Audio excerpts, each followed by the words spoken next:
Starscream here, and I am the Lord and Master of the Geekcast Radio Network. Don't tell Megatron. Today on episode 84 of the Cinema Geeks, we give you our thoughts on the new Ghostbusters trailer. We let you know the best place to buy your Force Awakens copy. And we give you our reactions to the Academy Awards. All that and more coming up on episode 84 with the Cinema Geeks.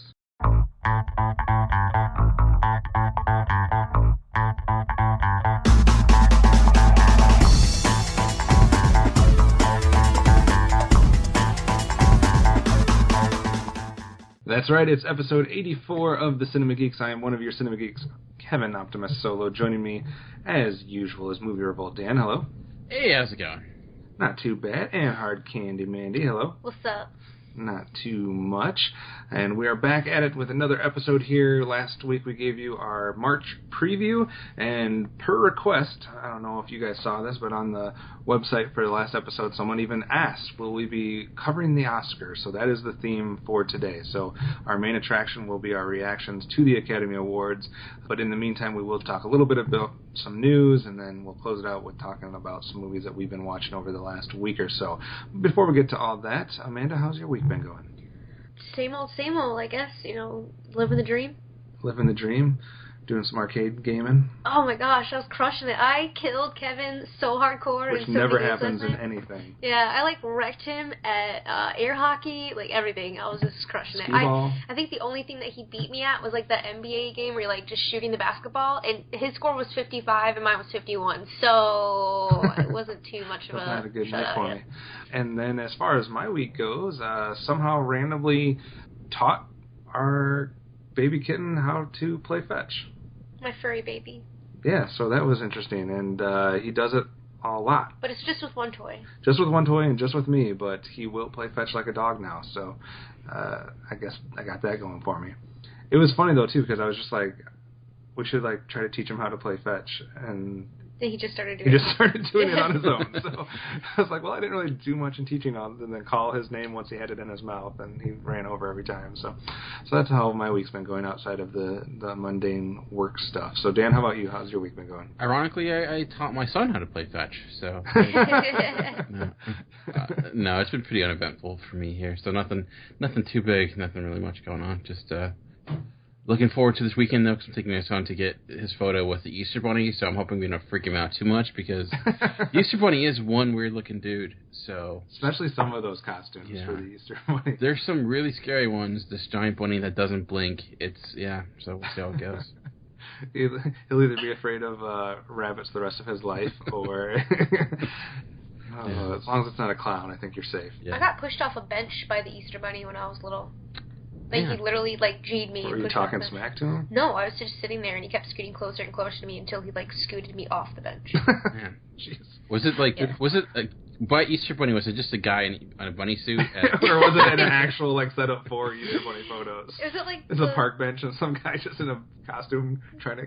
No, I was in the Colonial Village Mall to see the freaking Easter Bunny, and apparently he's coming back from his break or something, and he just... we live in Rockford. It's pretty hood anyway, so this bunny just went straight G, and was like, fuck this little kid. I don't know. Yeah. Alrighty then.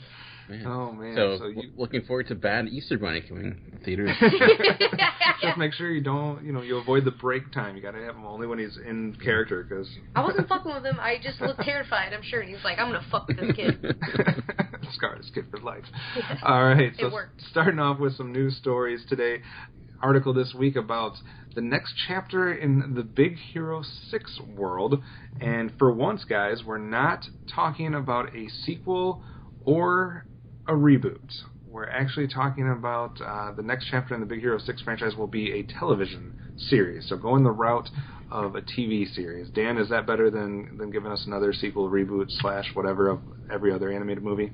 I don't know. I kind of feel like Big Hero 6 is one that could sustain a sequel, but I see what they're doing here, because I do feel like that was the norm a lot of times when it came to Disney movies. I remember Aladdin had a TV series, Lion King, so I don't know if they're trying to go back to that. And it does have a format that does seem like it maybe would be best for TV, with its, his superhero team that it has, but I don't know. Considering how much money that movie made, I don't know necessarily if this means we won't get a sequel because they had the How to Train Your Dragon series as well, and we got a sequel to that. So it's just, I think Disney milking it for as most as they possibly can.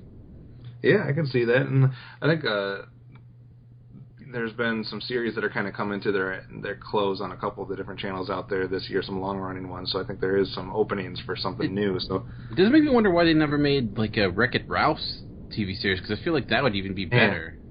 Yeah, that would be... I'm behind that. Let's get the news on that, because I'd like to see a bunch of different worlds they go into, all the different arcade machines. It could be like a different one. You just got super freaking excited. I know, I didn't. That was like he was my like mind fist blown. pumping and stuff over here. Yes. All right.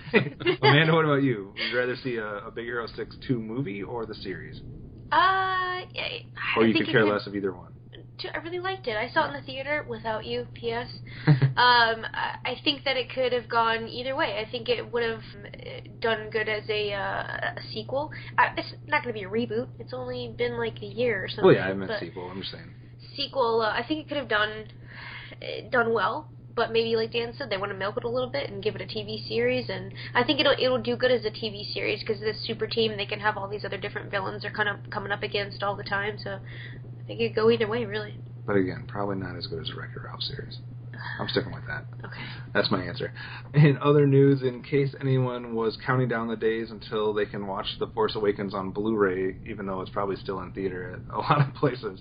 But apparently it's already coming out very soon. It's slotted or been rumored that it's going to be somewhere around the first or second week of April that the Blu-ray is actually going to be released for Star Wars The Force Awakens. And if anybody is trying to figure out where they should go or who's going to have the best deal, article this week telling you that apparently Target is the place to go. It's going to have collectible packaging. It's going to have 20 minutes of special features only available on the Target copy, including interviews with Daisy Ridley, John Boyega, and a deeper look, quote, at the movie's weaponry. So, not that anybody really probably needs to react too much to that, but Dan, are you surprised it's coming out on video that soon? I'm not too surprised, because I feel like that's becoming the norm more and more. I'm just really hating this thing they're doing now with the exclusives per each store gets like their own exclusive or anything. Yeah. It's really annoying. So I think it really hurts people who want to collect this stuff, because you're always getting like half of a Blu-ray or half of a collector's edition, because each store you have to like get them all to get everything together. Exactly. So it's I don't know. I feel like it's a cheap trick that they're doing, and a reason why I feel like packaged media might be dying, because people are like, well, I'll just get the digital copy, because why bother getting something if I'm just going to get half of it anyway? So yeah, I wish that I'd prefer if there was just like one awesome copy. You know what I mean? Like one ultimate copy. That's all I need in my collection. And give me everything that's included all on one. It's almost better sometimes waiting until there's some type of like anniversary. Yeah, I mean, I'll probably just wait till they have the trilogy and like have a super duper like BB-8. It includes all the stuff. It's like a life-size BB-8 that includes all the Blu-rays or something like that. So. And lightsabers. Kevin has a sweet Ninja Turtles box set, but it's like their van, and it rolls on wheels and everything. It's legit. Yeah. That's why I wait. I wait until it's going to be something awesome, and then I don't have to waste my money getting all the half-ass installments. All right, so that was your news for Star Wars. So apparently if you're a die-hard person that wants I guess whatever is going to be the best copy, I guess it's going to be a Target, but like Dan said, there's probably going to be various copies everywhere, so it's hard to say. As far as some other news goes, I know we talked about John Wick 2 being pushed to 2017. In case anyone is clamoring those for a little bit more John Wick news, Keanu Reeves has had a couple statements here in relation to the film and kind of where it's going. And I guess the headline there, as far as what he was saying, is he said, quote, "If the first one was a black belt, then this one is third-degree black belt." So apparently it's going to up the ante, so to speak. And as far as what they say as far as the content of it, his biggest interest was opening up the world, the underground world, behind the world in terms of the assassins and kind of how that whole universe works. And I think that was one of the most appealing things about the film, regardless of the main storyline with John Wick and his motivation for what he was doing. I think a lot of people found some appeal in the world that it was kind of creating in that universe and kind of how it all worked and the rules, etc. So, Dan, do you think it's a good direction to go as far as kind of getting more into that underground world? I think the only direction you really can go, because you can't just, like, I don't know, have him have another pet that gets killed. Oh. That would just be bad.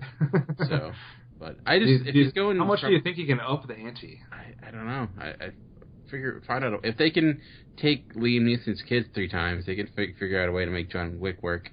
I think that makes sense because, like you said, I think it was a huge bonus for that movie because it did add an other element to that wasn't just like action. It made it seem like this interesting world that had a lot of cool premise and I don't know, and how it just didn't really explain it. It just kind of brought it to you and you kind of figured it out along the way. So I think that'd be a cool thing to expand upon.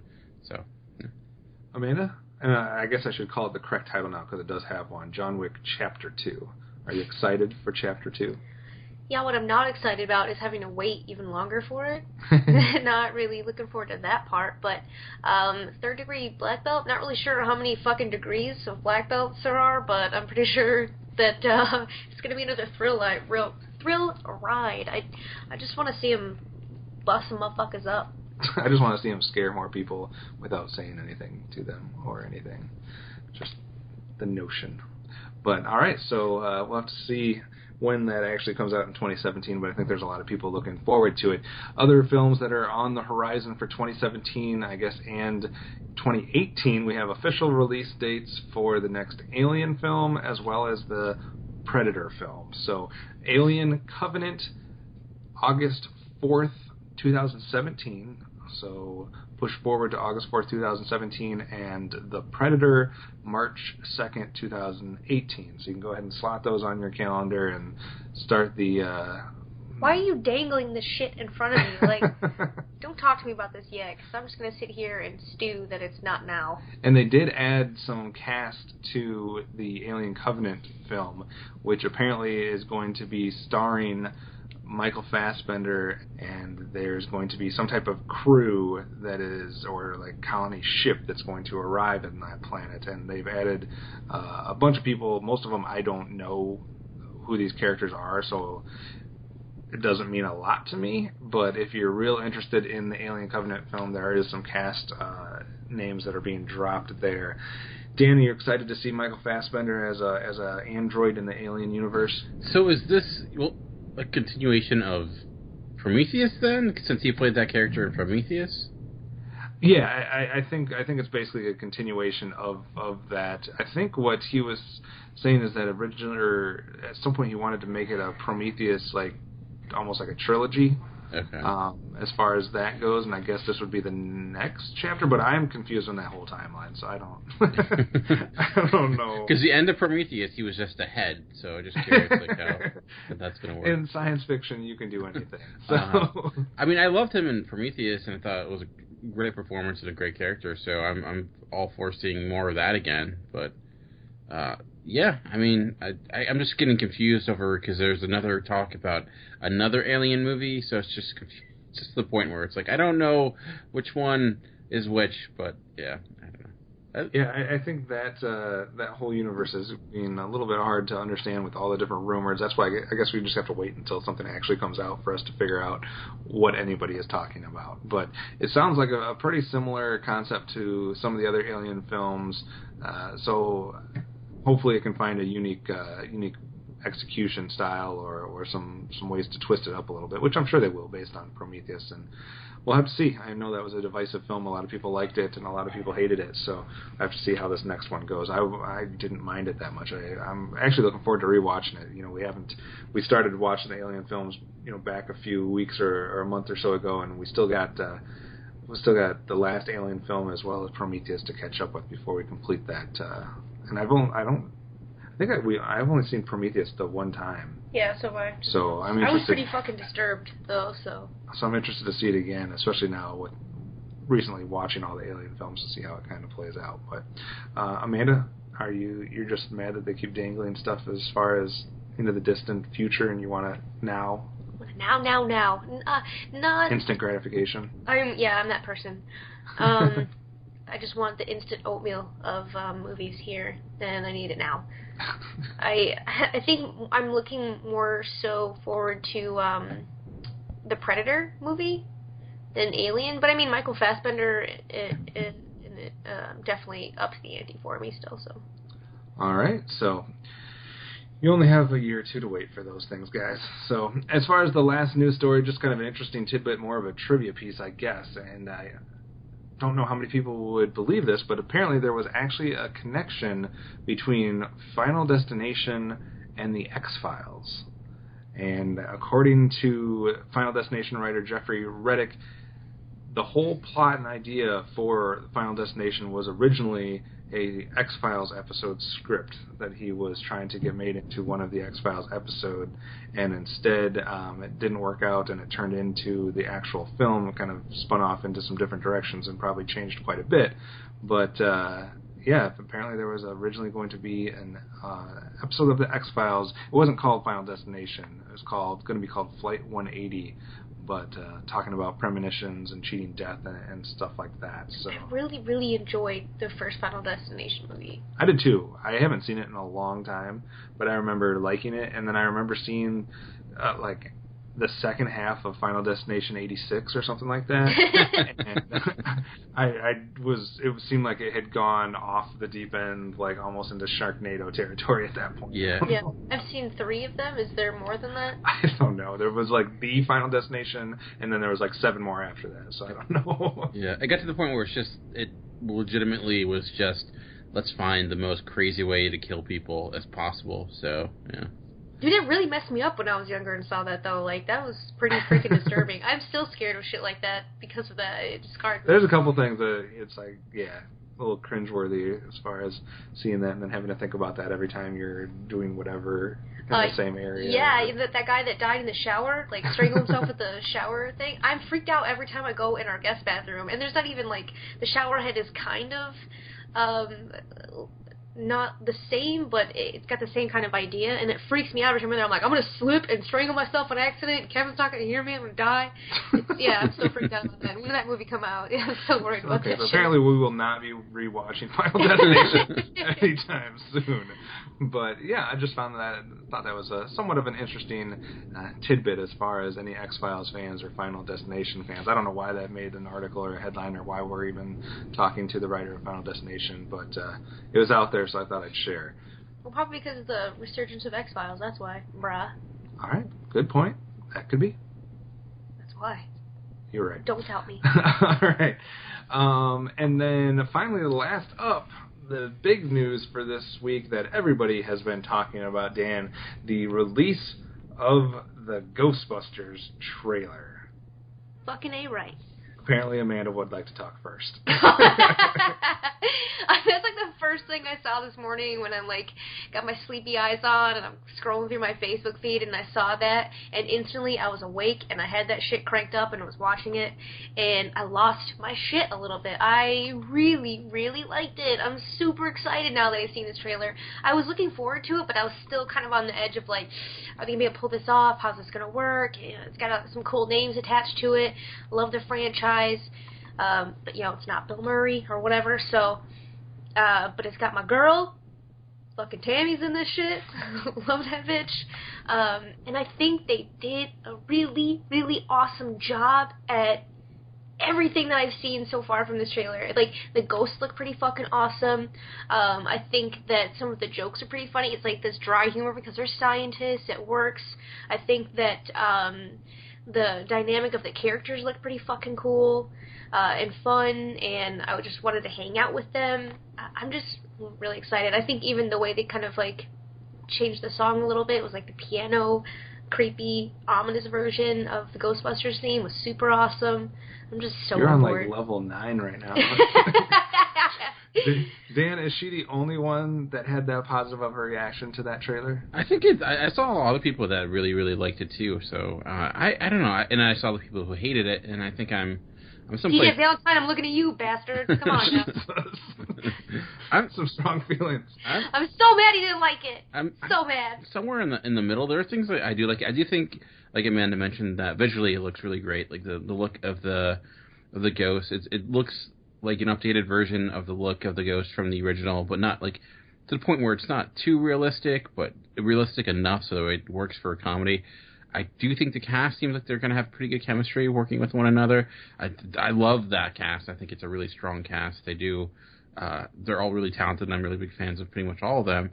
I don't know, though. Not all the jokes really landed for me a great deal. I guess I didn't really know what to expect with it. And I don't know. Something about it, I can't really put my finger on it, but it didn't quite work for me. Not all the jokes. Like, I don't know if it's not that it was too slapsticky, but I wasn't expecting them to be as big of characters as they seem to be. But again, that could just be the trailer, because to be honest, when I look at Paul Feig movies, when it comes to the trailers, like Heat and Spy, I didn't like those trailers, but I ended up liking the movies more than I expected to. So maybe that's the case where the best jokes... maybe it's a good thing that not all the best jokes are in the trailer. Yeah. Hopefully.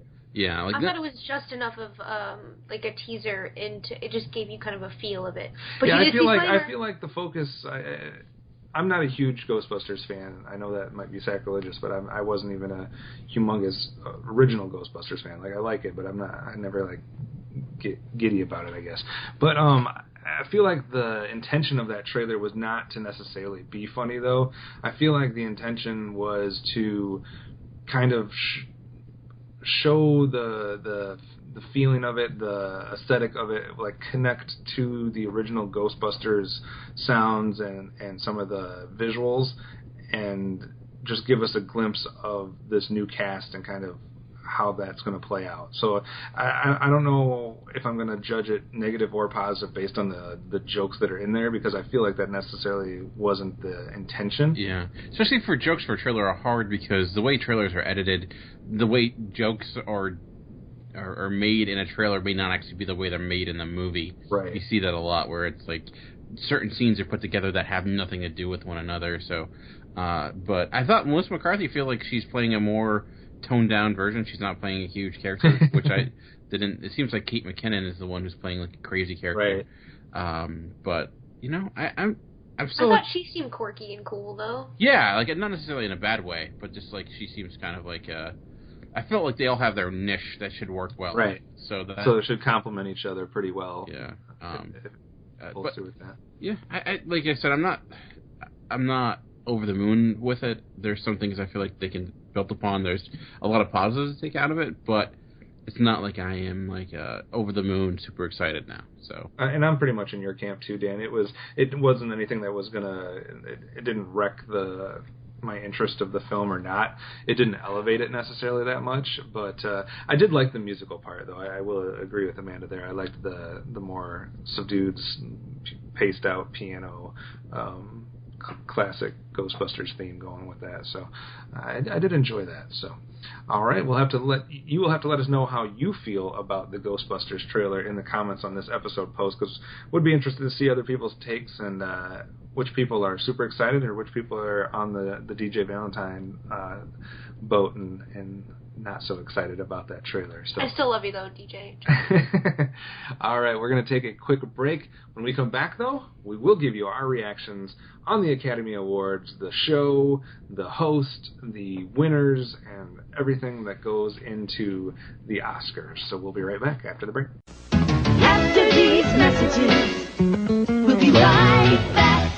Hey guys, it's Optimus Solo and Hard Candy Mandy. And we just wanted to let you guys know about another podcast out there that we both think you would all enjoy. It's one of both of our favorite shows to listen to, and it's none other than the True Bromance Podcast. True Bromance is a movie podcast hosted by longtime friends Hyro and Barry, and if you like to smile, laugh, and just be genuinely entertained while listening to movie talk, then this is definitely the right show for you.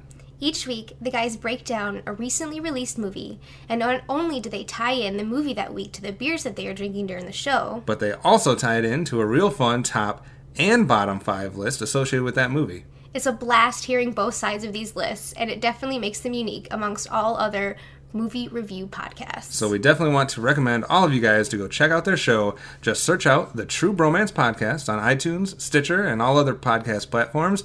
And if you listen via iTunes, do us a favor and leave them a 5-star review. And don't forget to let them know that the Cinema Geeks sent you. On the Simplistic Reviews podcast, we talk movies. We talk TV. We talk. Hello, Julie, what the heck are you doing? Trying to make our spots sound more exciting by adding explosions. Yeah, I'm pretty sure you could have got the point across with sound effects, not the real thing. Car. Download the show on iTunes or at simplisticreviews.blogspot.com. I'm sure your insurance company will cover that. No, they won't. No, they probably won't. Now back to the show. Do you see how your patience paid off? Thanks for sticking with us.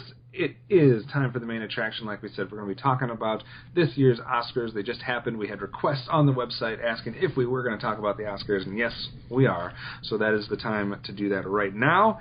Dan, let's start with you. And first question for you about the Oscars. Obviously, the big anticipation, maybe even more anticipation on this than there was on who was going to win some of the awards. I think there was a lot of anticipation on what was going to happen when Chris Rock took the stage. So how did you feel Chris Rock did as a host this year? You know, the host of award ceremonies get a lot of discussion, it seems like, and it seems like a majority of the time people hate the host or think they did terrible, even if it's people that they like and, you know, talented actors or comedians or etc.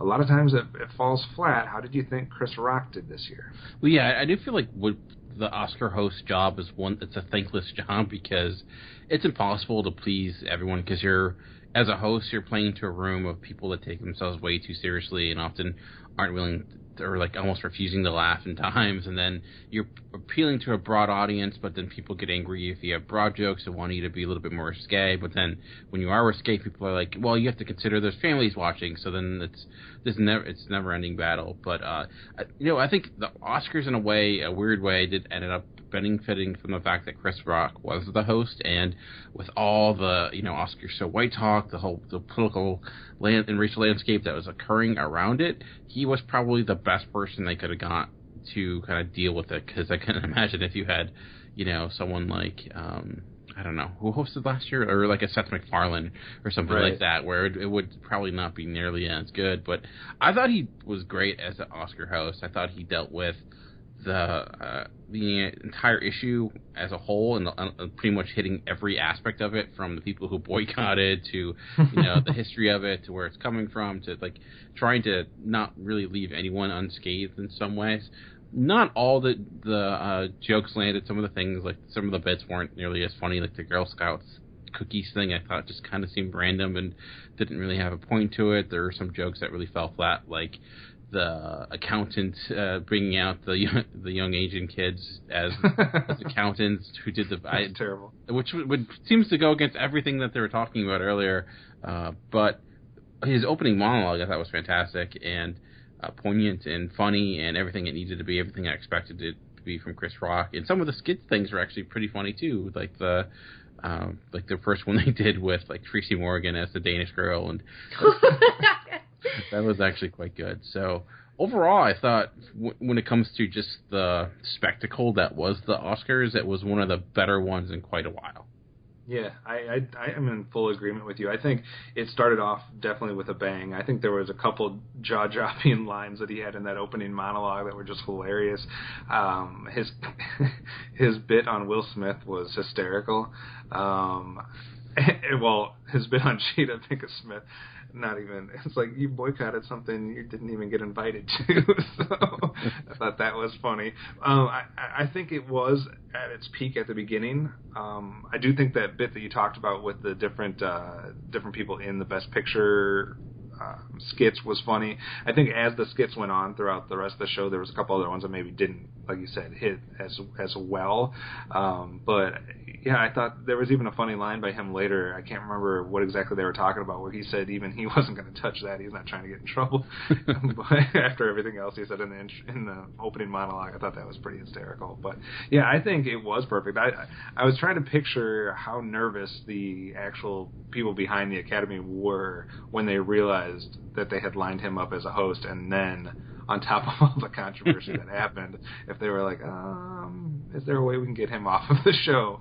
But I thought he was phenomenal. I think he added a lot to what sometimes can be a rather lame opening, and we didn't have to worry about the pick on each main actor from each main movie type thing. We got something different, so I appreciated that. So I thought he was awesome. Amanda, what did you think?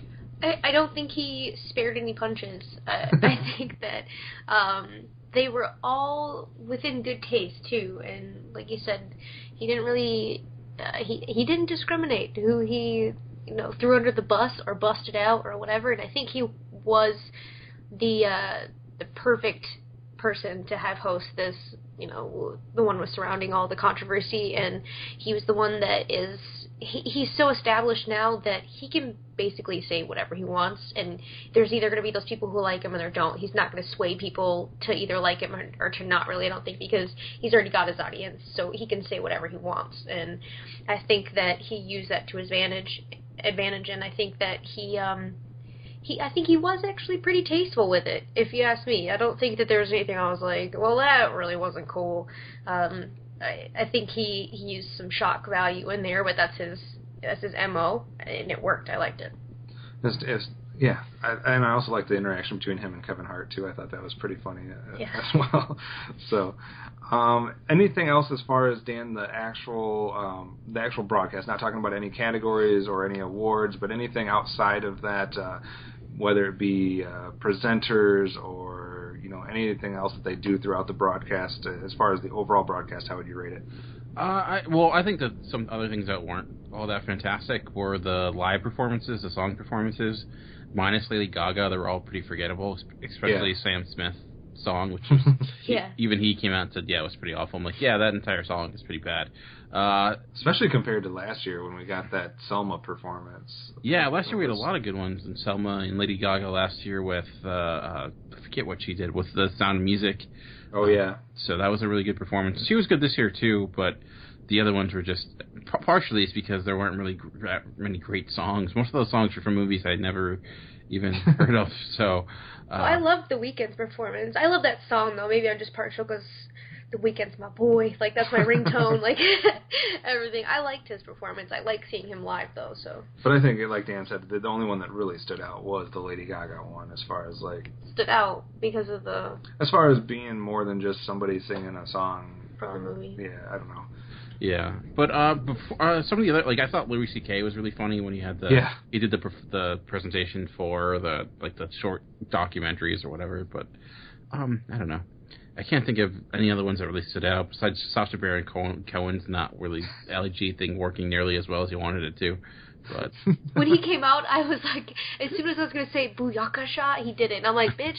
So I was like, Amanda, what did you think about any of the other stuff as far as presenters or anything else that happened kind of as little bits outside of Chris Rock's opening? Anything? Yawn, just like you did during the whole show. I don't really...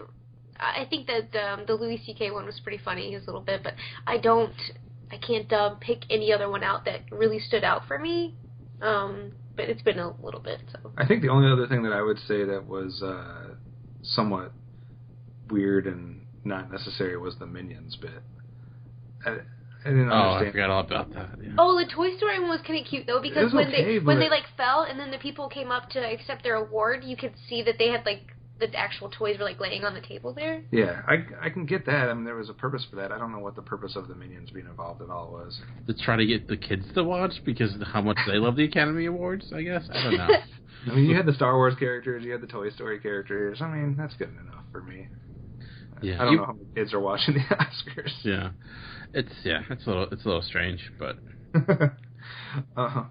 All right, getting into some of the awards, let's get into a few of the technical ones. We'll go over those fairly quickly, but as far as stuff like, the editing and the visual effects, makeup and hairstyling, and costume, we'll talk about those all at the same time since basically the same movie won most of those. So, Dan, what was your thoughts as far as Mad Max running the table with a lot of those? Outside of Ex Machina getting visual effects, we had Mad Max for film editing, Mad Max for makeup and hairstyling, and for costume design. Did you think it deserved all of of those, or how did you feel with those categories? I think it definitely deserved all of them, because I feel like that's one of the best aspects of that movie. The one that I was most surprised by was editing.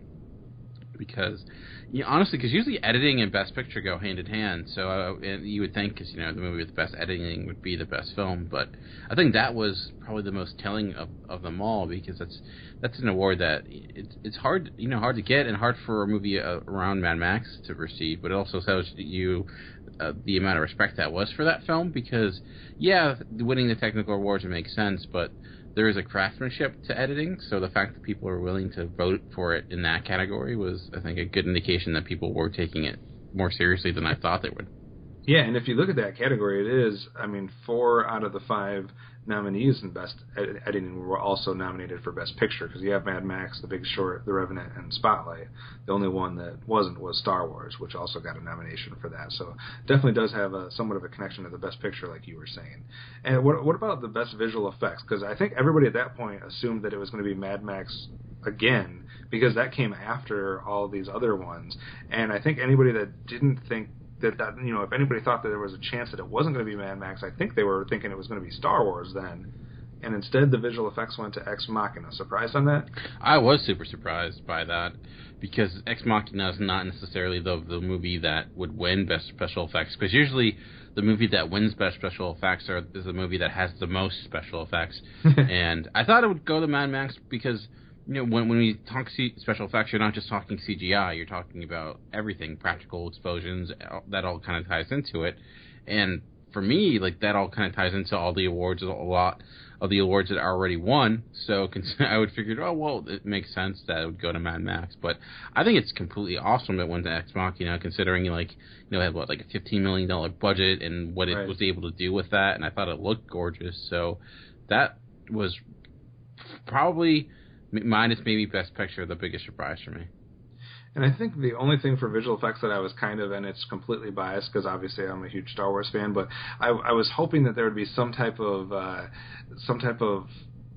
maybe kudos for them not going the route like they did with the prequels and doing all CG and all that type of stuff, like some type of, hey, thanks for going back to some of the practical effects. Not saying that they necessarily did it better than anybody else, but that was my only thought was with Star Wars. But I'm fine with any of those winning for visual effects.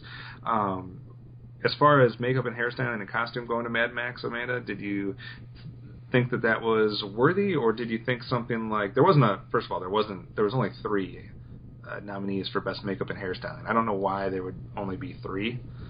And I don't know, Dan, had you ever heard of the 100-year-old man who climbed out the window and disappeared? No. I mean, we see a lot of movies. We hear about a lot of movies. We listen to a lot of podcasts about movies. Maybe I just hadn't looked over the nominees well enough, but when they said that on the broadcast, I was like, how did they come up with a movie I've never heard of? But, yeah, there's only that, Mad Max and Revenant, for makeup and hairstyling, which I found was slightly odd. But costume, you do have some of the other ones, Carol, Cinderella, The Danish Girl, and The Revenant.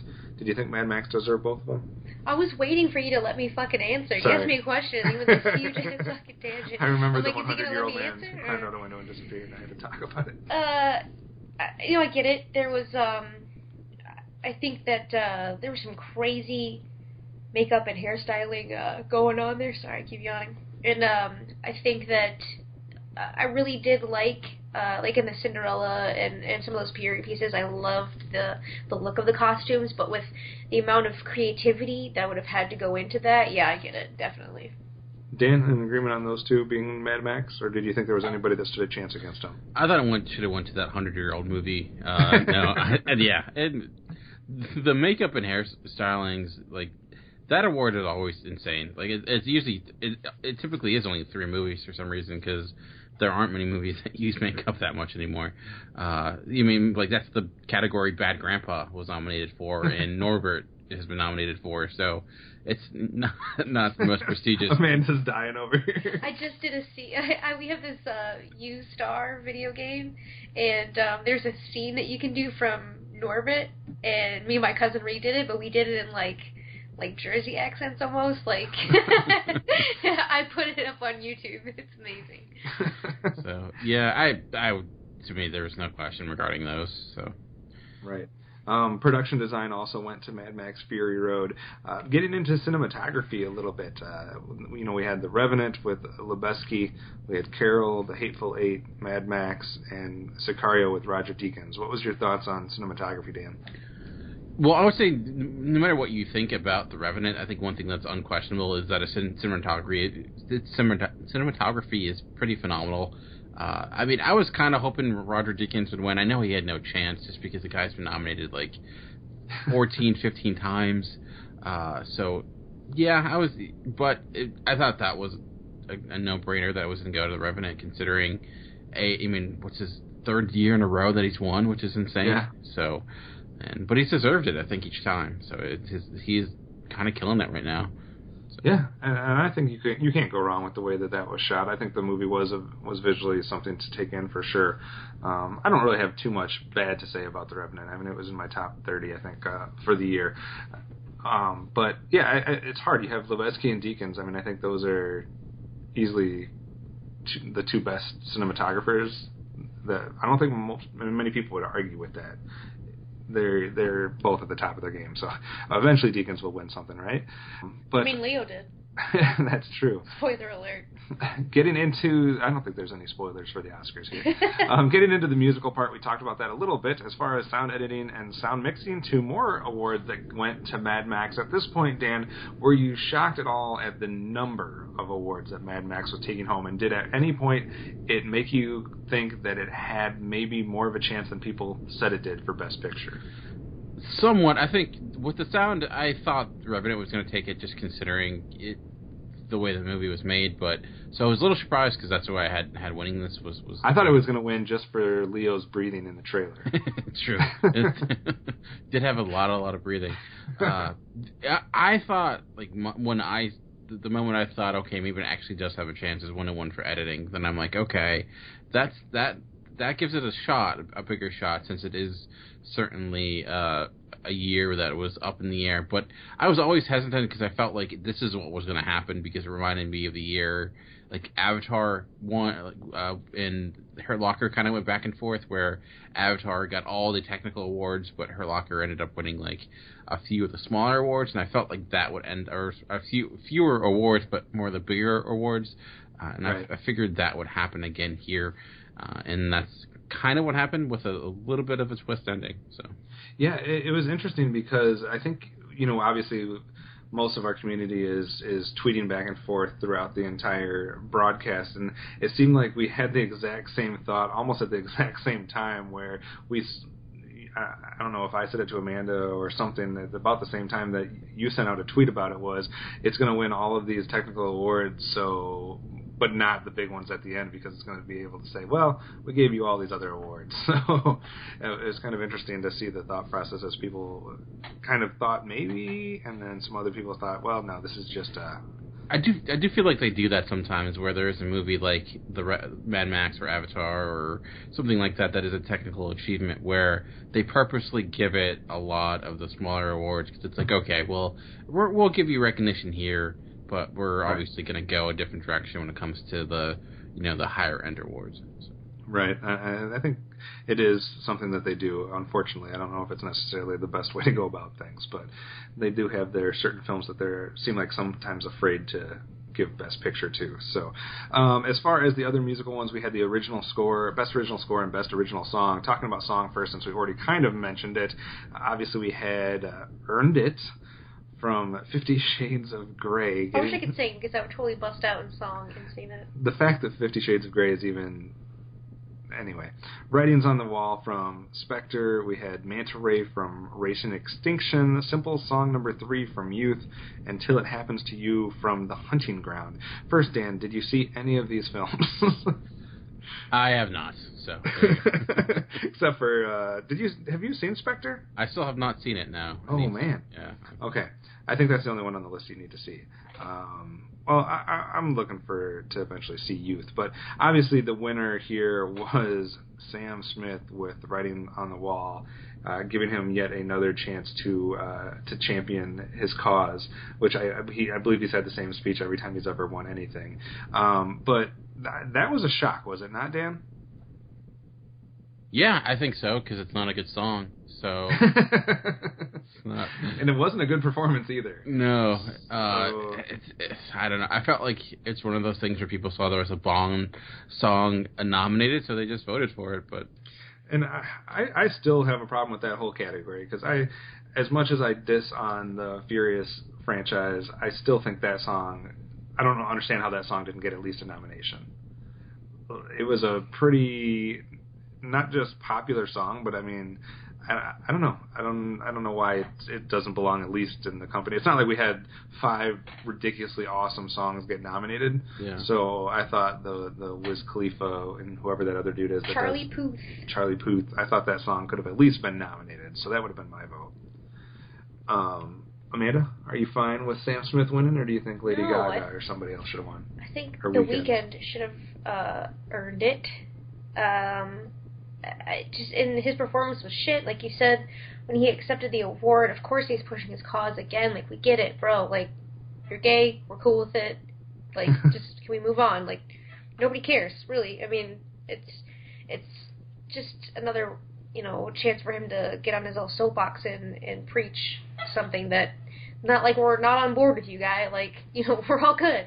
And I don't think that, he was deserving of it. He himself said that he didn't want to perform the song anymore. He didn't like the song. He didn't think it was good. I mean, when it first came out, I was like, yeah, this is okay, but it didn't blow me away. Lady Gaga performance was kind of cool. Like, I didn't really like the song. Like, I mean, I feel for your cause and stuff, but yeah, she just is like so over dramatic about everything that I just can't get behind anything she's talking about. All right, strong opinions there. You were tuned out for half of her performance anyway. Because I was like, I don't give a fuck. All right. Dan, we had a couple of legendary people going at it in the Best Original Score. I don't think anybody ever thought that Thomas Newman, Carter Burwell, or Sicario had a chance. It was pretty much Morricone against John Williams. And any surprises as to where that goes, or were you happy that somehow, even though he had never won one, he finally got to win?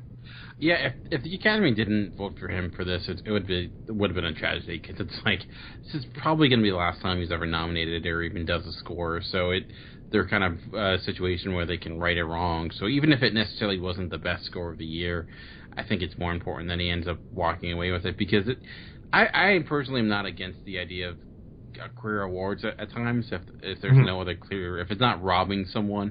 And I don't necessarily think there's a score nominated that was so much better than Heath Ledger, which is a score I really liked. So it made sense to me, because it's like, this guy's a legend and he's already won a Lifetime Achievement Award. It's like, It's time that he wins an award for a score that, even if it is using familiar sounds and similar to his past, I think it's fine, because it's, like I said, this guy should have won awards a long time ago, and unfortunately, it was back then, Westerns got really no respect when it came to the Oscars, so he was overlooked unfairly.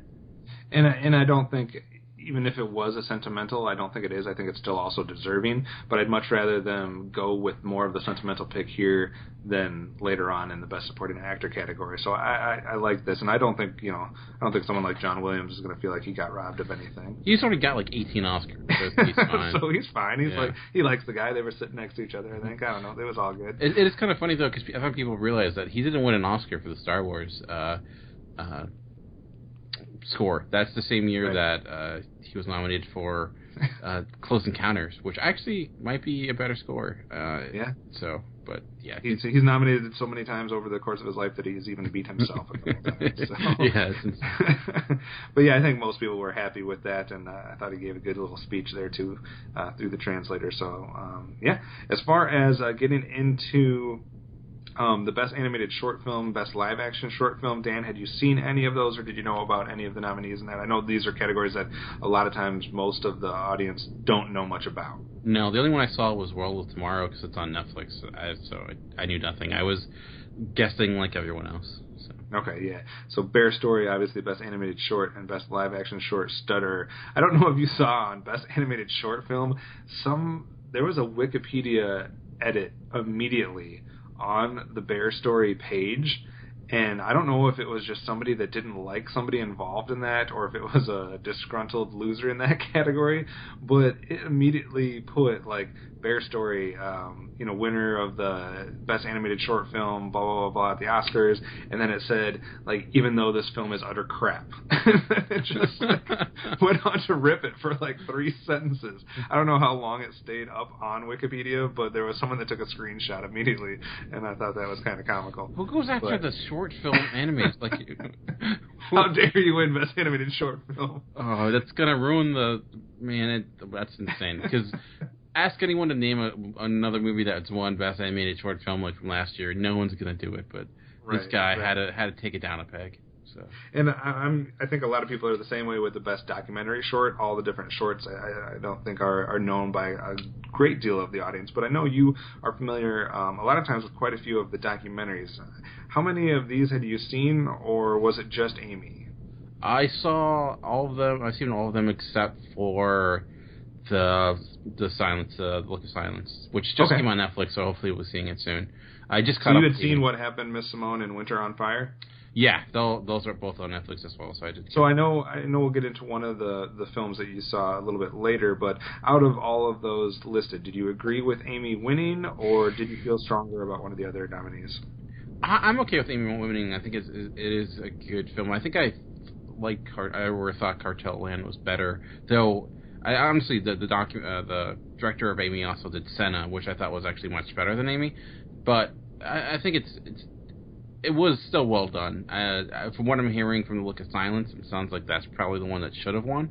But I get why Amy won, which is kind of usually the Academy, when it comes to documentaries, it often votes on the cause and not the movie. So I was surprised something like Winter on Fire or The Look of Silence or Cartel Land didn't take it. But sometimes also they tend to go with movies that's about a celebrity. So that's probably why Amy won. So, for sure. I don't think there was anybody surprised at Best Foreign Language Film, even people that hadn't seen any of them. I think we're still predicting Son of Saul would win that just because of the word of mouth and the buzz that one had. Any surprise from you there? No, when in doubt, go with the Holocaust movie. So there we go, Son of Saul. That's the Holocaust pick for this year. Getting into something that Amanda can talk about here, now that we're through all the shorts and the documentaries, as far as Best Animated Feature. Obviously, we had Anomalisa, Boy in the World, When Marnie Was There, Shaun the Sheep, and Inside Out. Were you happy that Inside Out won?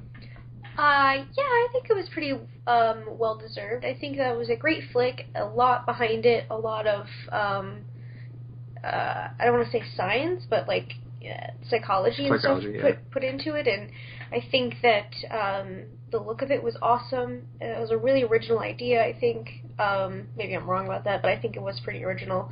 Definitely not When Marnie Was There, that piece of shit movie. I didn't get that weirdness. I've not even cared to see Shaun the Sheep. I tried to talk you into it the other day, but it didn't like, work. I think he just thinks if there's an animated movie, oh my god, Amanda will watch this. No. I'm interested in Shaun the Sheep. I want to see that one. But and we haven't seen Anomalisa, so we can't. I think that was the strongest competitor. I think most people thought it was Inside Out or Anomalisa, and we haven't seen that one, to be fair.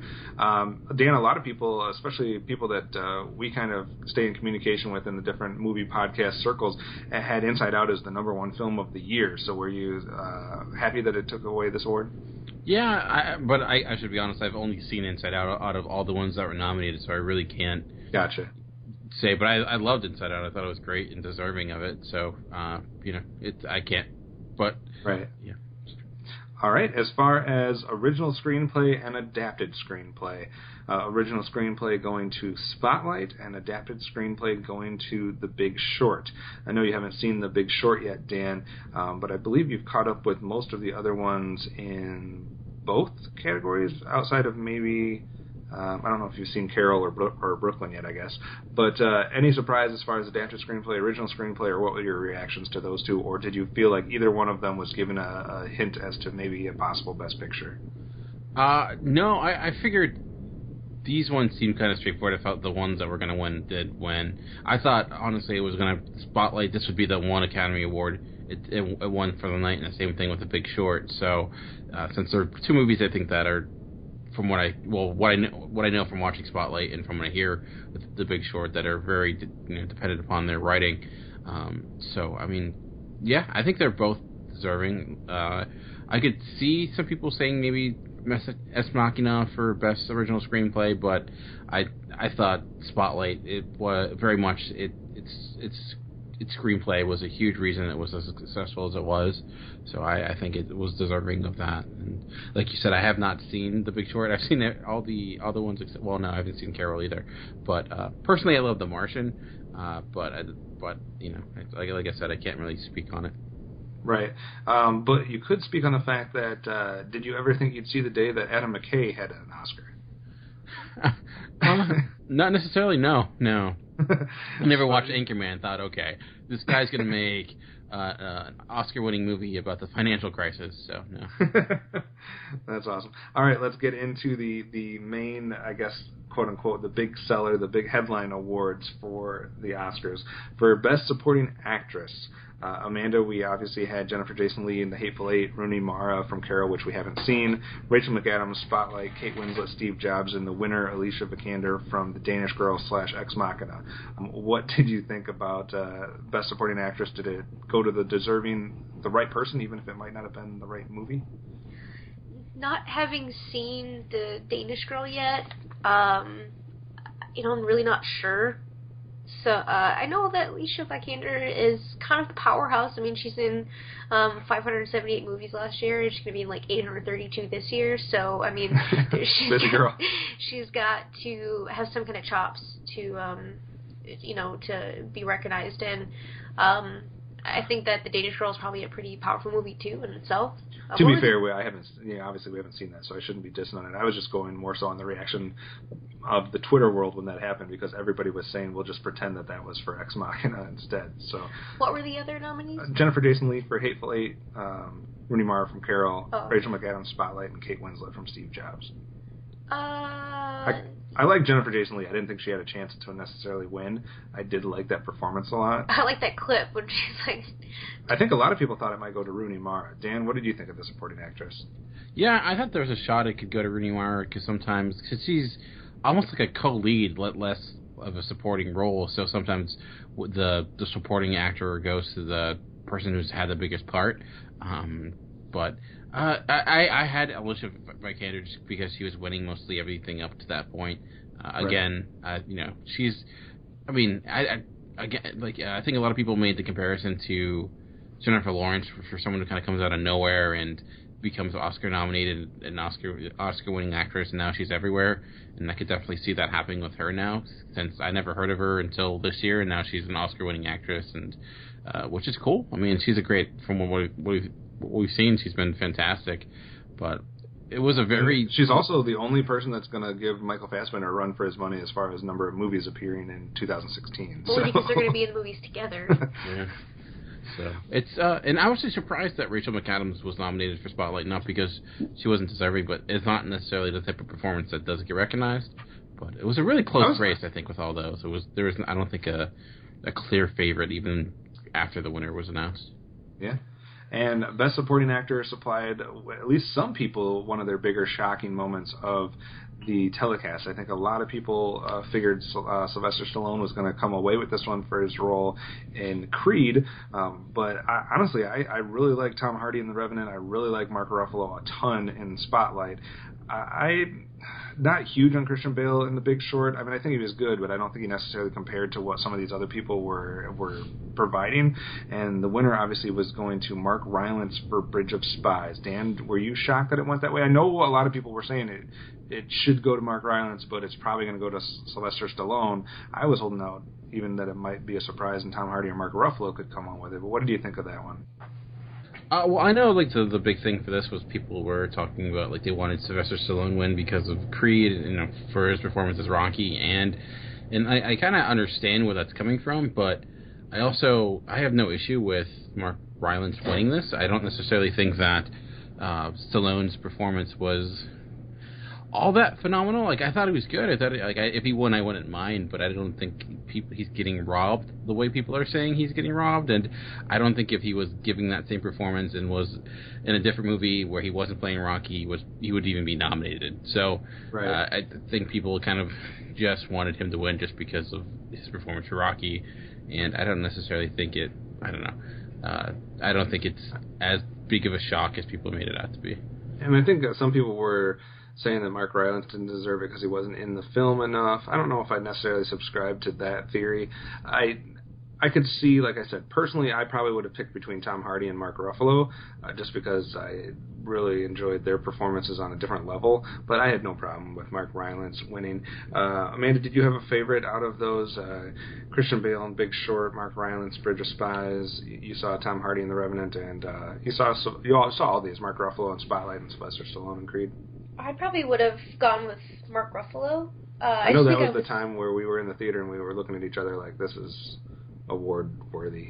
Yeah, I was just so blown away with his performance there that, I mean, not to take away from the other performances, but I think that one stood out the most for me. I don't think I was ever watching these other movies and go, oh man, this performance is fucking amazing. But I did, verbalize that while watching the movie, just kind of blown away with how amazing Mark Ruffalo was. And I was kind of shocked that Bridge of Spies dude got it. I was for sure that Stallone was going to get it, actually. I wasn't behind that, but I'm a little sad that he didn't get it, but, I felt like, bro, Rocky, you're back. You did it. But I think that performances-wise, Mark Ruffalo was more deserving. It's all right, though. Don't feel too bad for Mr. Stallone. He already had Arnold Schwarzenegger immediately consoling him for his loss. Are you serious? So, I don't know. I didn't check the list. Oh, I totally fucking believe that. No, it did happen. He said, you're really, I forget what it was, but it was something, saying he should have won. But the truth is, Rocky won Best Picture in '76 when it didn't deserve to, so he's got so there you go. Yeah, he's got probably more awards than he deserved to for that franchise already. All right, so Best Actor, Best Actress. I think maybe, Dan, would you say that these were the two most predictable categories of the night? Oh, I would say yes, maybe besides Best Animated Feature. They're pretty... Yeah. Of course, I don't think Matt Damon or Bryan Cranston or even Michael Fassbender thought they had much of a chance. Eddie Redmayne knew he was disqualified for also appearing in Jupiter Ascending in the same year. So it was pretty much shoo-in that Leonardo was going to finally get his win, and I think it was deserving for this performance in that film. I don't think there's any way you can really gripe too much about it. As far as the Best Actress, I mean, Cate Blanchett and Carol got a lot of buzz. I didn't see that. I really did like Saoirse Ronan in Brooklyn, but I think it was a pretty much of a lock for Brie Larson in The Room. Amanda, were you surprised at either one of those? No, I was pretty sure that Brie Larson was going to take it. I really did like some of the other performances, but Room was such a powerful movie that I don't think there's any way that you could ignore her performance in that. Right. All right, so like I said, not too much of a surprise there for DiCaprio and Larson winning there. Only two categories left. The first one would be Best Director, where we had Inarritu for The Revenant take home the trophy, Adam McKay for Big Short, George Miller, Mad Max, Lenny Abramson from Room, and Tom McCarthy for Spotlight. I guess my only thought with Best Director is I, for some reason, had, I don't know if it was, again, more of a biased vote or more of a sentimental desire, but I was really pulling for George Miller in this one just because I thought it would be cool. Even though Mad Max had won like 1 billion awards already, I think he is the orchestrator of that entire success, and without him, none of those other things are pulled off the way that they do. He was kind of more of a visionary, I guess, in my mind. So I was kind of hoping that George Miller would win for Mad Max Fury Road, but not surprised at all that Mr. Inarritu wins for The Revenant. Amanda, what did you think of the director category? I know you're not as into the director aspect of it. I really just don't fucking like Inarritu. I really don't. So, not much to say about... Okay, what were the other nominees again? Big Short, Adam McKay for Big Short, George Miller for Mad Max, the guy from The Room, Lenny Abramson, and Tom McCarthy from Spotlight. Yeah, I'm not really sure why he got it for The Revenant. I think that it was itself a pretty well put together film, but I wasn't completely fucking blown away by it. So, I could see him. I think he's on par with any of those other guys. For some reason, I think, like I said, I just think George Miller, as far as coming up with a vision for Mad Max and then orchestrating everything that went into it, from the costumes and the effects and all the stuff that did win awards to the actors' performances and stuff like that, and kind of just the whole vision. That's the only reason I would maybe give him a slight edge, but I don't think there's much distinguishing Inarritu as far as I don't think he's any less deserving than any of those other guys nominated. Dan, how did you feel about the Best Director? I was similar to you, where I was hoping that it would go to George Miller for Mad Max. I felt, it would be like a consolation prize for not winning Best Picture, but winning Best Director. Right. But my prediction was it would be The Revenant, and I don't necessarily have an issue with it. Was it the best directed film? I don't know about that. That's questionable. I think a lot of what made that movie great may not necessarily be its direction. I actually think, Spotlight is a movie that it ends up getting another award, but it's a movie, I know people were having issue with it because it's that movie was got nominated for Best Director when it didn't really even seem like it had one, but I think sometimes people overlook the fact that usually a director's job, first and foremost, is establishing tone and an acting style with his team, and I think no one did that better than Tom McCarthy this year, but... Yeah. They're so... Again, you got Rachel McAdams a nomination. Yeah, exactly. Those movies are, I think, so... I don't know. They're so close to one another that... Which is what we kind of saw, that I don't have an issue with him winning. But I was hoping for Mad Max to pull it out, because just the insane... what he did for that movie was just insane, so... And I think you could make the argument, too, for a couple of these other ones. I think you could say, Adam McKay from one standpoint, because he made something that should not work at all as a film, like I said, talking about the, financial crisis and all the jargon that nobody understands and all the different things, and he somehow made that into something that resonated, at least with a lot of people. So I think you could, cite him for that. Like you said, Tom McCarthy, with the ensemble that he had, and kind of how he orchestrated that. Lenny Abrahamson, using people that for a lot of people didn't know much about. I know Brie Larson had done things, and for people that cinephiles know her, but even the little Jacob Tremblay and stuff like that, dealing with something that didn't have a lot behind it. It could have, it is like the little indie darling, I guess you could say, where it just kind of swept the minds and hearts, I guess, of cinephiles over the course of the year. So that had it going for it. We already talked about George Miller. I think, I guess the argument against Inarritu for me would be, you had Leonardo DiCaprio and Tom Hardy, and you had Lubezki as your cinematographer, and so how much of it was you and how much of it was those three phenomenal talents that were really making the movie what it was? So I don't know. It's hard to say where that line is and who has more of an effect on that type of stuff. Obviously he is directing those actors and et cetera, working together with the cinematographer. So it's kind of a hard category sometimes to kind of, once you're dealing with a bunch of great directors or great performances in directing, where do you split the hairs, I guess, is... Yeah, it's hard to say. And to be fair, part of being a good director is also hiring good talent. So so that's also kind of that's the hard thing when it comes to direction, and is that direction's different for different directors in the sense that what makes one director great is completely different than another one, and so it's not necessarily acting. Acting. It's something you can see, you can quantify. But when it comes to direction, it's a lot more obtuse in what makes a great director. So that's where it kind of gets hard with this stuff, where it becomes harder to dictate who should win it and who shouldn't. Yeah, like you said, it's not like best original song, you're judging 5 songs. Yeah. Or costume, you're just it's much easier, like you said, to quantify it. As far as the main award of the night, and the final award was Best Picture, of course more than the 5 nominees, but still not 10 this year. But we had Spotlight, The Big Short, Bridge of Spies, Brooklyn, Mad Max, The Martian, The Revenant, and Room. And in somewhat of a shocking fashion, Dan, because it didn't win hardly any other awards, we actually see Spotlight take over here. This was the first time, I think, in over a decade, that I was actually surprised by who won Best Picture. Like, I kind of checked out. I'm like, okay, The Revenant's going to win Best Picture, and it's going to be Iñárritu up there again talking and blah-da-da. So it's just like... I checked out because I thought the last 3 awards were going to The Revenant. I was like, okay, we're on to the Revenant section of the broadcast. I can stop watching now because I already know what they're going to say. Leonardo's going to win. Iñárritu's going to win. And when he said Spotlight, I'm like... I legitimately yelled. I'm like, holy crap. I forget. I was like, really? Spotlight? And I was pulling for Spotlight, which I caught up with before the Oscars, and I was trying to catch up with more. But I was shocked. But I don't know if you... I read up on how the voting goes for Best Picture, which is different than the other categories. In the other categories, you just pick a winner. But with Best Picture, you rank the films.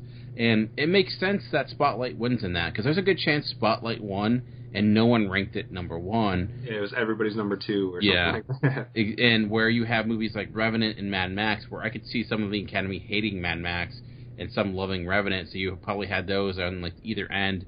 So a movie like Spotlight, which had more universal success, probably that's why it ended up winning. You would think in a voting process like that, you probably would have had the top 3, I would guess, would have been Spotlight, The Martian, and Bridge of Spies.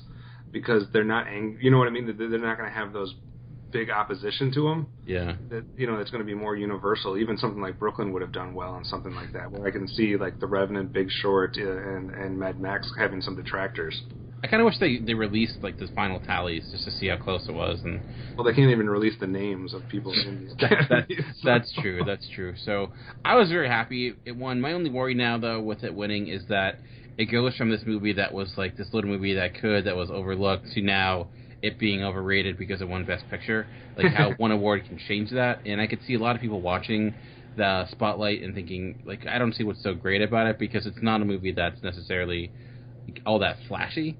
And it's necessarily one that's going to be like, I don't know. It's not what people may think of when they think of Oscar, which is why I'm surprised it won to begin with. So I think it might actually have a negative impact on the overall outlook of that movie, which the Oscars tend to do at times, where a movie that like is just this little gem gets nominated for an Oscar like Philomena, and now everyone hates it because it was nominated for when it didn't really deserve to be. So there's kind of that negative connotation that comes. So we'll see what happens. But overall, I was very happy that it won. Amanda, what did you think about Spotlight coming home with the victory there? I'm super glad about it. I think it was really well deserving, and a little shocked based on all the hype everything else was getting. Well, I was more so shocked because of you had Mad Max winning 1 billion awards, so you kind of thought, well, maybe that's going to take the thing away, and then you had the expectation that The Revenant had won some other, in the other different award shows had won stuff. Plus, it was getting director, best actor, so you thought, maybe one of those two. And Spotlight seemed like it had been not even hardly mentioned the whole day, so I can kind of see how that was a little shocking for some people. Sorry, I didn't mean to cut you off. Yeah, I think it was definitely flying under the radar there a little bit, but I was gunning for it. I think for me, I was like, is it going to be The Room? Is it going to be Spotlight? Those are the most powerful films that I saw that were, kind of worthy of being in the mix there. And I'm glad that it was the victor. All right, so we beat this to death, Dan, as far as going over all the categories and all of our reactions to the Oscars. Overall, based on the whole kit and caboodle, the host, the vignettes, the skits, the awards, the winners, the speeches, etc. What was your overall takeaway? How, if you were to rank this Oscar ceremony, did you think it was better than some more recent ones, or where would you sit overall? I think it's one of the best in a long time, because overall, just the presentation from Chris Rock, to the fact that there were surprises, the fact that there were some upsets that I was happy with, and you were actually kind of wondering what would happen, where a lot of the years past it was kind of already obvious what was going to win. So I think this is, one of the best in a long time. I will say the only thing that disappointed me is I thought they had the best idea ever when they were saying that they were just going to put all the names on the little scrolling thank you bar. I was like, finally we can stop having people thank people that nobody else knows, and thanking their family and thanking people that had no effect whatsoever on anything. I'm like, just get all that unimportant, boring nonsense on the scroll. That's cool. And then maybe we'll actually get some decent like speeches or some more meaningful talks. I was like, that's a great idea. unfortunately, I don't think anybody actually knew that was happening because they all still, for the most part, thanked everybody outside of a couple people. I mean, I thought there was a couple good speeches that actually spent some time talking about something that seemed important or that at least was heartfelt. But what did you think of the whole idea to scroll those names, and is it going to be something that no matter what they do, it's just the standard of everybody's seen everybody do that for decades, so they're going to just continue to thank everybody they know? I think it's just kind of the habit to thank those people, because even if you don't put them there, and I honestly missed that. I wasn't even paying attention to the scroll on the bottom. I don't know, just watching things, just ignoring that by habit. Yeah. So that's because on ESPN you see the same things tick past you exactly 3,000 times a minute. So I don't know, and I thought they were, when it came to the speeches, very quick to play people off. I know they were trying to keep it tight, but like there were times where I was like, okay, maybe just let that person talk a little bit, because it was like the one regarding, I think it was the one who won Best Short Documentary, and she was speaking about something rather serious, and suddenly you have this music playing behind her, and I felt, it was like, okay, you know what, maybe we can cut that skit where you sell cookies just to let this person talk for a little bit, but, you know, what are you going to do? Yeah. I mean, I know you're not a huge award ceremony person, but overall, what did you think of the Oscar ceremony, or what did you just think of the movies that came across as the winners, seeing so many movies this year? I'm probably not the best person to ask that, just because I'm kind of like, award ceremonies, and I don't always agree with it, and I get a little frustrated. Probably not as much as you guys do with. Did you think, though, from the perspective of, in the past, I know a lot of people that watch these award ceremonies, they're like, they come out and the general audience is like, well, I've only seen 2 of these films, or I've only seen 3 of these films. Like, this year, maybe more than most, you'd seen almost everything that was talked about outside of a few that we missed, like The Danish Girl and Carol. So did you at least feel like you had a better, were more in touch with what was going on? Yeah, definitely. I think that I had more of a knowledge base to go in this, or going into this, and, normally I'm just like, oh, what did they wear? But this time, I'm a little sad I missed most of the red carpet stuff, so I didn't get to see all the outfits, which is kind of like my favorite part, to be honest. But so I missed my favorite part. That was a great little bit too about who was that, Chris Rock too, when he was talking about the guys wear the same thing. Yeah, but Kevin Hart had a sparkly ass fucking tux. Yeah, normally that's my favorite part. I didn't really get to see that, but I wasn't as bummed because at least I knew what the hell they were talking about, and I felt like super knowledgeable about these movies, and having opinions on them, and not going and be like, well, I didn't see that, I didn't see that, I didn't see that, and then just hoping that the one that I actually fucking saw won. So yeah, it's a little different. All right. Well, that does it for our Oscar talk. We'll real quickly get into some movies that we've been watching over the last week or so. And Dan, since we were just talking about Oscars, let's get a little bit more of your thoughts and opinions on Spotlight, the last of the films I think that you caught up with before the broadcast. So, you'd heard people talk about it. Obviously, both Amanda and I had it listed in our top films of the year list. Well, did it live up to all the hype? And what did you think as you finally got to see that one? So yeah, I was very much looking forward to this, because for whatever reason, I am a big fan of movies that tend to that surround journalism, that surround news. For some reason, I don't know why. I don't necessarily tend to watch the news a lot, but I love movies that are about them, like Network or Broadcast News or All the President's Men. And I think I've heard a lot of comparisons to this and All the President's Men, which makes a lot of sense. And I think there is that, but where All the President's Men is a little bit more suspenseful in a way, this is certainly more, emotionally resonant in what it's going after. And yeah, I ended up really loving it. It hits my sensibilities. It's like a type of movie that I very much love. I thought the performances overall were all fantastic and very much painted the picture it needed to, and where everyone felt real, and how it kind of attacked the idea of morality and the overall picture, and how you try to find it in this craziness that occurred, and how no one was really led unscathed, and the fact that it kind of looked at the responsibilities that was lacking in not only the church but the newspaper itself, and how it kind of dropped the ball past, and just how it looked at how institutions can really almost in a way we take for granted in the sense of how much power they have and what they can get away with. But yeah, it was devastating in a lot of ways, and I loved a lot of the little touches that were done by McCarthy. Like, for example, there's a scene where you see Rachel McAdams, which you saw if you saw the Oscars, it was a scene that they showed where she was interviewing a priest who was kind of basically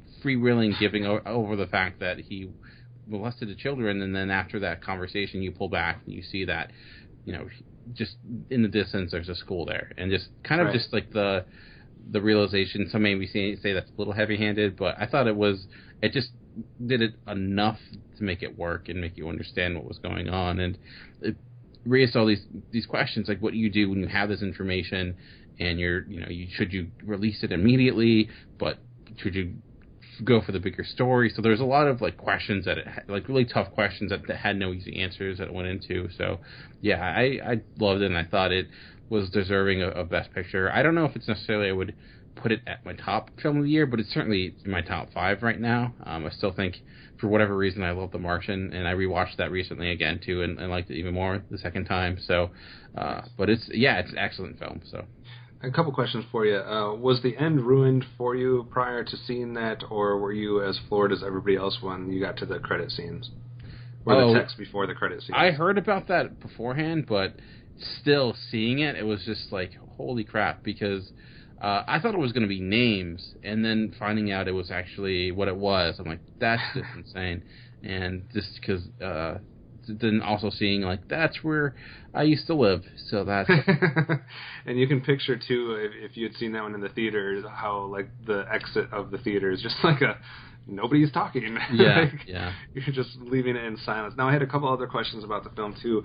Obviously, you heard Amanda and I rant and rave about Mark Ruffalo. A lot of people that we heard, in the different reviews of the movie when it came out had different favorites. A lot of people really liked this performance, really liked that performance. Did you have one that stood out, or did you think it was a pretty balanced ensemble overall? Or it was pretty balanced. I was the one that, I don't know if it was the best one that kind of stood out to me. I was the most surprised by was Lee Schreiber, just because I don't know, it did not feel like him. I feel like it was so subdued. I didn't think he could give a performance like that that I was expecting. But I thought overall, Mark Ruffalo certainly, I think, had the Oscar moment that movie had, where he gives that speech. But I also love what happens after that speech and how it's almost in vain. But I don't know, they're all really fantastic. But I don't know, for my favorite, it might have been Michael Keaton, just because of how he had to play all the different cards and how he was trying. He was the one that really had to figure out how exactly they were going to kind of get this accomplished the way they did. So, but yeah. I also really appreciated the subtlety of the film and how it didn't try to be flashy, and also the genuine, or the, I guess, I don't know what the best word, the authenticity of the film, that it didn't ignore and skip over other major events that were happening. I thought the way that they handled the Twin Towers aspect was pretty phenomenal, and seemed just like a natural progression of what was going on. Yeah, it reminded me of Zero Dark 30 in the way that both of those movies surrounded gigantic, huge events but didn't necessarily go about them the way you would expect, where they kind of just let the moment itself, they didn't feel like the need to kind of expand upon the importance of that moment that then was already there. They just kind of presented it to you in almost like a matter-of-fact way, because they realized that they really didn't have to do more than show you what it was like, and I think that was a smart thing to do. And I think it could cause some people to think, want more from it. But for me, I thought it was a good approach, because considering the topic, and it made it a movie without heroes, even though people were doing something that was quote unquote heroic. But you kind of saw that there was no winning in this. It was just kind of, it was almost just a realization of our failure, and I think that was kind of what really stuck out to me. So I'm guessing you're somewhere in the 8-9 range on this one? Yeah, probably leaning more towards 9. So. All right, excellent. I'm glad you enjoyed that one. I was hoping that the hype didn't overdo it for you, that you get to hear everybody say how good it is, and then somehow not meet that. So I'm definitely happy you enjoyed that one. Amanda had a first-time watch. It was a rewatch for me. But Amanda, why don't you tell us what your reactions and thoughts on The Usual Suspects was? And explain why you haven't seen this film up to this point. I actually think that I have seen the ending to this on TV by accident, because I remember seeing that scene. I just didn't know that's what part of the movie that was, or what movie that was connected to. But I'm not really sure. I think it took me a really long time to see Reservoir Dogs too, and I'm not really sure about that one either. I think that was just kind of in the same category. What was that look for? Nothing. Keep going. But, yeah, I'm not really sure. It's just something that kind of flew under my radar. Like, I was aware of it, but I just never got a chance to check it out. So now you saw it, and what was your reaction? I really liked it. I thought it was cool. I didn't really see the twist coming until the very end, and I was like, oh, shit. I think there was some pretty cool stuff going on as far as like the schemes and the game plans go, and the Baldwin, I didn't think he was that bad, really. Well, let's talk about who you really want to talk about. The Benice? Yeah. Oh my god! When I first saw him, the reason why we had like a whole lineup of movies, and we're like, oh, which one do we want to do? I'm like, this one, because it's got Benicio del Toro in it. And we watched it, and if I hadn't known that he was in this movie, I would not have known that was him. At first I didn't know it was him. At first you wouldn't have known it was him. No, but then I got like a certain like angle of his face, and I was like, oh fuck, that's Benicio del Toro right there. And his voice, the way he was speaking, like I was like, yeah, this guy's fucking awesome. But he kind of went out like a bitch, dude. And I don't think he was. I wish he would have been there for a little bit more. But they didn't know what they were working with at that point. They didn't know they had Benicio del Toro. Yeah, they didn't know that. Him off too early. They didn't know the power, man. And I thought it was really cool seeing him so young. I don't know what happened. Like, when was this movie made? Because it doesn't seem like it was that long ago. Like, Kevin Spacey looks the exact same fucking same. Well, Kevin Spacey's never not looked like that. But, yeah, he looks so incredibly young, and still a really super cool performance. Kevin Spacey did a super awesome guy with CP, or a fake CP. That last scene when he's walking and eventually just goes into the regular walk is just spoiler, but yeah, crazy. I've seen that somewhere. I've seen that, but yeah, it was a good ride. I liked it. I'd give it probably a 7.5. 7.5 out of 10 for Usual Suspects. All right. Yeah, I have not seen this film in a while, and I forgot how young Benicio del Toro is in this film, so that definitely was interesting. And it just is so weird, the collection of people that they got for this film. Like, you would have never put that ensemble together, I don't think. And I don't know, it was just like, it was crazy, and I think it all worked very well together. Yes, even Baldwin. I'm glad that we had the subtitles on, because I would have not been able to understand what the hell are you saying. All right, Dan, what's another one that you saw? I caught up with Amy, like we talked about earlier, the documentary that's currently on Amazon right now, and it's from the documentarian that did Senna, and like Senna, it's all done through archival footage.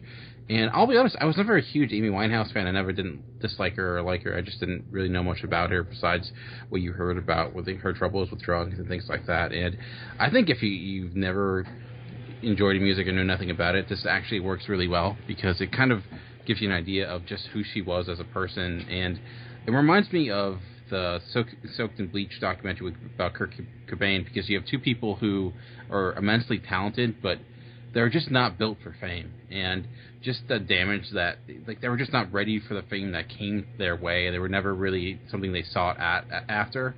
And seeing how they caused them to recoil, and it also makes you kind of feel bad, because you see certain scenes where, there are all those jokes that were happening at her expense, and then you see like how she was at that time, and you realize that, I don't know, it kind of makes you reevaluate the way we treat people who are in her situation. And it's I think a very important documentary in that sense, as it kind of gives you this idea of what could drive someone to be that way, and how it's rather a tragic story in that end. So I think it's excellent. Like I said, I think Senna's a little bit better, just because I feel like there's I thought the there's more to it in that sense. There's Cassandra is kind of an insane story in itself, but I would highly recommend it. And like I said, it's streaming now on Amazon, so you can watch it for free if you're a Prime member. So awesome. All right. We'll go through two of them real quick because we don't need to talk about them too much, but we caught up on Big Eyes, the Tim Burton film from a year ago, and I gotta say that I actually enjoyed this film quite a bit. I don't think it's a perfect film. I think there are some problems with it, but it's crazy how...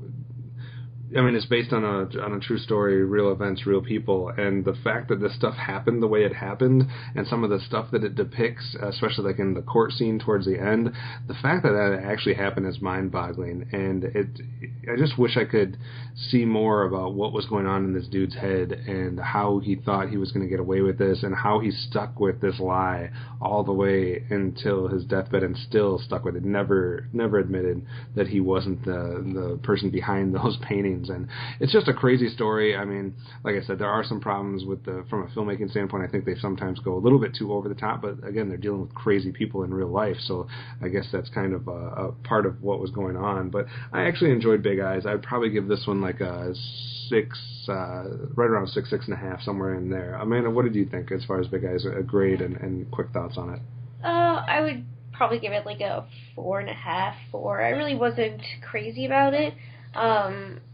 I accidentally watched like 2 Tim Burton films in one day, and this happened to be the second one, and I could definitely see little touches here and there, Tim Burton brushstrokes, and of course Danny Elfman did the music, as per the usual, but even it being like a true story, I was just like, fuck this guy, like, I love Christoph Waltz, and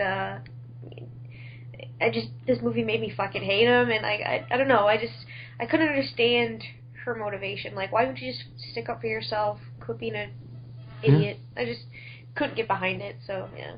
Okay. All right, and the last, or not the last one, but the other one we can go through real quick because I don't want to go into it too much. We don't want to go down that rabbit hole, but we did see Risen in theater as far as new release for 2016. I was anticipating this one, and I knew I was anticipating it much more than I should. It did fall a little bit flat for me. I mean, I like Kevin Reynolds as a director, and I think Joseph Fiennes was absolutely excellent as far as his role goes. I thought he actually gave a good performance, but I was hoping that this was going to be a little bit more than it was. So just a quick grade for me for Risen, I would give this one a 5 out of 10. I know, Amanda, you're going to be much lower than this, but what did you feel? Yeah, I'll give it like a 3. I was bored. I wanted to see some more cool stuff happen, like miracles and shit.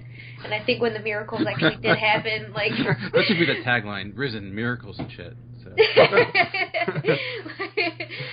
I mean, it was... even when the miracles did happen, people's reactions, I would have been, like, losing my shit if I would have seen some of the stuff. And, they were just, like... The one guy seemed like Jesus' hype man. Like, I don't even, like... Some of the performances were not very good. No, and fucking Draco Malfoy and his big-ass dome and puffy eyes. By the day. And... His real name's not Draco Malfoy, though, just so he you know. tells me that every time I say that. I don't care. I know what his name is. It's Draco Malfoy, okay? But I like Joseph Fiennes. He's pretty cool. I'm actually watching him in Camelot, the TV show, right now, and he's way better as Merlin than he was as this guy. I think his performance is okay, but I just think it was kind of weak overall. Yeah. I mean, I think they handled some things fairly well, but I think some of it fell a little bit flat overall. They didn't dive. I was hoping for a little bit more of the mystery and a little bit more into the politics and the different things that were going behind the scenes as far as everybody trying to play it for their own advantage. And I think that they kind of didn't do what they could have with that and kind of skipped to some other stuff. But I don't think they delved too deep into anything, and then it just kind of made the whole thing lackluster. Stuff. Yeah, it didn't really do it for me. But and then at one point they're like, all ha, and we're all loving Jesus, and he's back, and Mary Magdalene has her hand on his shoulder, and they're all looking at him like, yay, and then he's just gone. Spoiler alert. Yeah, I don't care. Yeah, he literally just disappears, and everybody's like, oh, well, I guess we gotta go walk around and find him again, and it's just a lot of like, oh man, I guess we gotta go find him, and it was just, yeah, it was lackluster.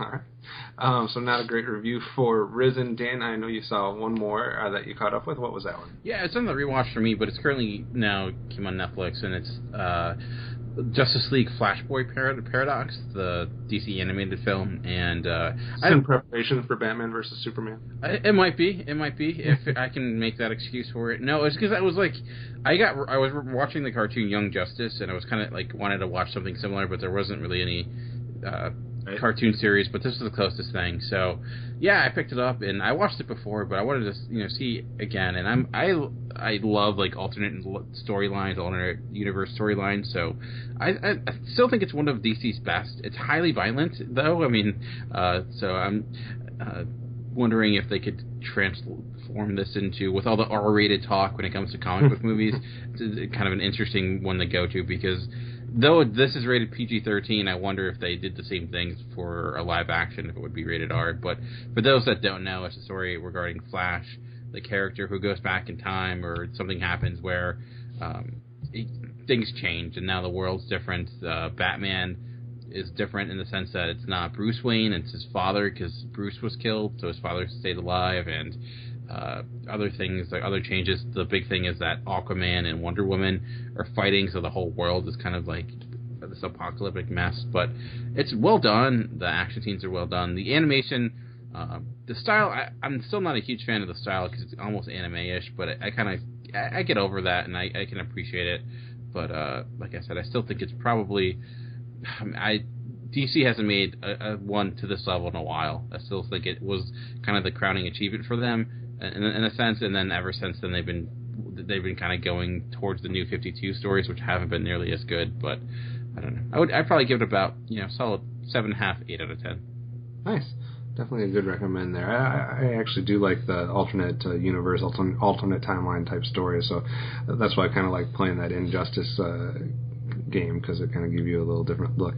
But yeah, sounds good. As far as we need to squeeze one more in, because we literally just finished this film right before the record, and we had heard nothing but people crap on this film last year. And so I got to get this off my chest. But we just actually finished Legend, starring Tom Hardy and Tom Hardy. And I got to say, I don't know what the big problem with this film was from everybody. I enjoyed this film thoroughly. I thought Tom Hardy and Tom Hardy were both fantastic. Which one was better? Which one was better? Man, it's hard to say, because one of them's playing so much more of a crazy character, and one of them's playing much more of a likable up to a certain point when things go a little bit different. It's really weird seeing him play these two characters off of each other, because he does find a way to make them so different. But I don't get all the hate for this film. I thought it was very humorous at a lot of times. I thought it was brutal at times. I thought it was had interesting themes going on as far as loyalty to family versus, understanding if your brother's being a douchebag and kind of where you draw that line. I thought it had a good balance of action, comedy, drama. I think there was a couple moments at the end that kind of come out of left field, and you're not quite sure on the character's motivations in a couple parts. But on a first watch, maybe it's just because I was hearing everybody say that this was utter garbage, that it far exceeded my expectations. I don't know what you felt, Amanda. Yeah, definitely. I'm right in line with your feelings on that. I did not expect to hate it, though. I was totally ready to love it, and hearing all the crap about it, I was super bummed, like, man.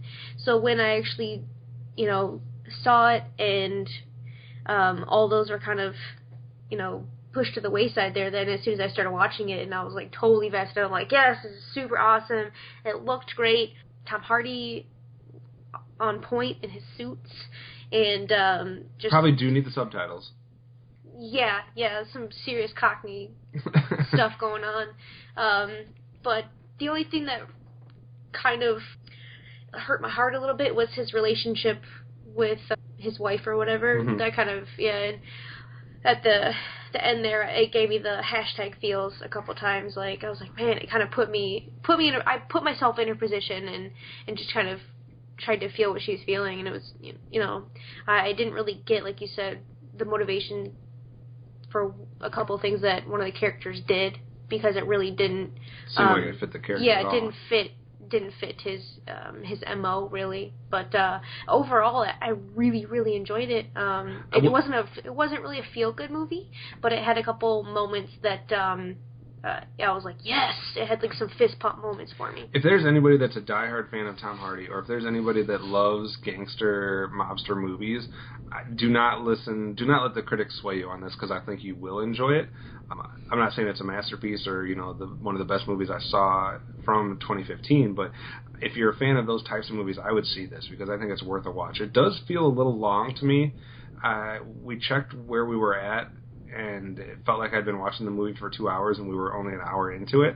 So like an hour and a half. So maybe it might feel a little bit long for some people, but I honestly think just for the fact of watching Tom Hardy and Tom Hardy play against each other in this film and being able to see the humor and the not just humor, I don't want to make it seem like it's funny haha or something like that, but the humorous way that they act, and it's just some batshit the craziness, brutality that comes into this. I mean, I think this is a good. I think I would put this in a good company with gangster mobster picks. So I would not be swayed by the negative reviews. I actually got to go back and read some of the negative reviews and listen to some of the podcasts about this to figure out what everybody's issue was. Not, like I said, not saying it's perfect, but I think it was much better than people gave it credit for. So I would give this one like a 7 out of 10. I'm going to give it an 8. I really, really liked it. All right.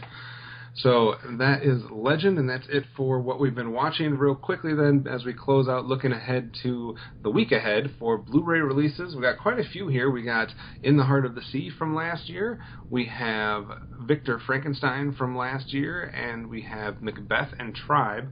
Those are the films from last year. And then for anybody that's a fan of some finally out on Blu-ray or new editions, we got Howard the Duck on Blu-ray. Batteries Not Included. Along Came Polly for some reason.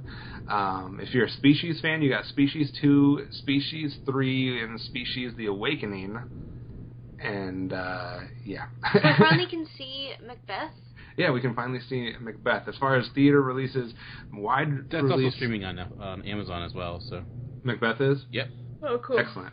As far as theater releases, the wide releases are Zootopia, London Has Fallen, and Whiskey Tango Foxtrot. We talked all about all of those a little bit in last week's episode as we previewed March. And then as far as limited or video-on-demand releases, you have Knight of Cups, The Other Side of the Door, The Wave, and I don't know if I'm going to say that right. I don't know why. It's almost like Amelie, but there's already a film that's called that. So I think it's Emile. I hope so.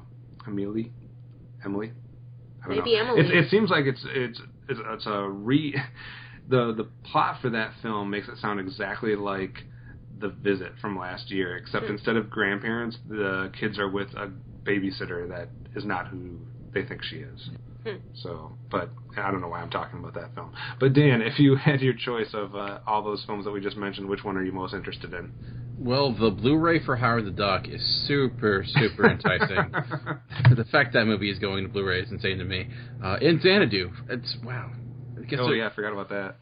But honestly, I'm really Zootopia. Looks like it could be good, and looks like it could be really good. Part of me, I'm not very proud of, does want to see London Has Fallen. even like just that need of seeing just a crazy, over the top, insane action movie that makes no sense. But yeah, Zootopia is where I want to see in theaters. Okay, what about you, Amanda? I want to see The Other Side of the Door. I think that looks pretty freaking creepy. You would. All right. I'm gonna go with Dan. I'm interested in Zootopia with a caveat that I will be seeing Macbeth because I love Shakespeare and I love Fassbender. So let's put them together and see what happens, even though I'm probably going to need subtitles for the subtitles. So, all right. So that is it for the stuff coming out this next week. If you have any feedback for us, things you like, things you didn't like, your reactions to the Ghostbusters trailer, or your thoughts on the Academy Awards and how you think Chris Rock and the rest of the winners fared in your opinions, let us know. The best way to do that is to go to geekcastradio.com, find the episode post, comment there, and we will interact with you. We love interacting with all you guys. Just put a couple of responses up there today on 3 or 4 of the comments on our last week's episode. So keep those comments coming. We'd love to be a part of that conversation. You can call the voicemail line if you want your comments featured on a future show. The phone number is 502-526-5821. Just make sure you say that your message is for the Cinema Geeks.